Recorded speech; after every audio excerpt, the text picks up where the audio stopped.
ربنا آتنا في الدنيا حسنة وفي الآخرة حسنة وقنا عذاب النار۔ اسلامی بھائیوں، بزرگان ملت، اللہ رب العالمین نے ہمیں جو دین عطا فرمایا ہے یہ دین اسلام ہے، جو تمام ادیان میں سب سے افضل، سب سے برتر اور سب سے بہتر دین ہے۔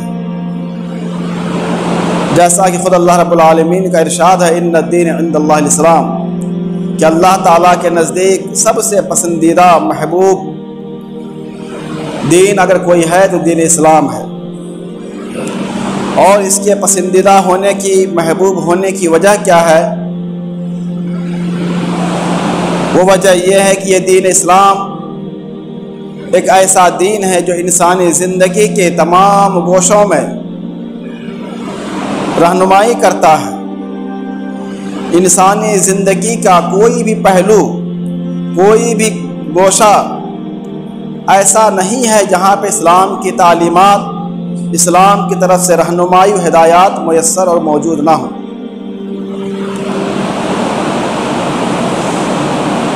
اللہ رب العالمین نے ہمیں جہاں بہت سے فرائض، واجبات اور احکامات پہ عمل کرنے کی تاکید تلقین کی ہے، حکم دیا ہے، اور ہمارے نبی جناب محمد رسول اللہ صلی اللہ علیہ وسلم نے ہمیں جس طریقے سے عبادات کو اپنانے کی، ان پہ عمل کرنے کی، ان کو لازم پکڑنے کی حکم دیا ہے، تاکید کی ہے، تلقین کی ہے، وہیں پہ رسول اللہ صلی اللہ علیہ وسلم نے عبادت کے ساتھ ساتھ معاملات، اخلاقیات پہ بھی بھرپور زور دیا ہے۔ دین اسلام کا یہ مقصد ہرگز نہیں ہے کہ مسلمان صرف اللہ کی عبادت کرے، نماز پڑھے، زکوٰۃ دے، حج کرے، ذکر و اذکار کرے، تلاوت کرے، تسبیح و تحلیل کرے اور وہ کامیاب مسلمان بن جائے۔ ایسا ہرگز نہیں ہو سکتا ہے۔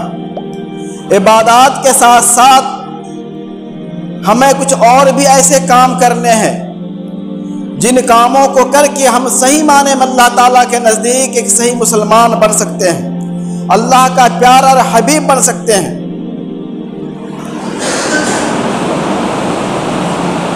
عبادات جو اللہ نے واجب کیے ہیں، جو فرض کیے ہیں، انہیں تو ہر صورت میں ادا کرنا ہی ہے۔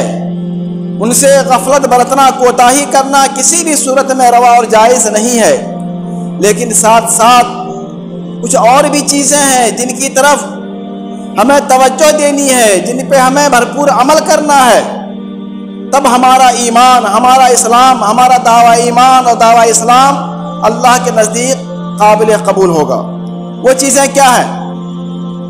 وہ چیزیں ہمارا معاملات، ہمارا اخلاق، ہمارا کردار، یہ بھی قرآن و حدیث کی روشنی میں ہونی چاہیے۔ ایک آدمی بہت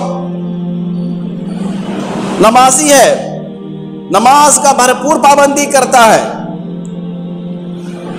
پکا نمازی ہے، تکبیر تحریمہ اس سے ترک نہیں ہوتی ہے، 5 وقت کی نماز کے ساتھ ساتھ نوافل کا بھی بھرپور اہتمام کرتا ہے، لیکن اگر اس کی زندگی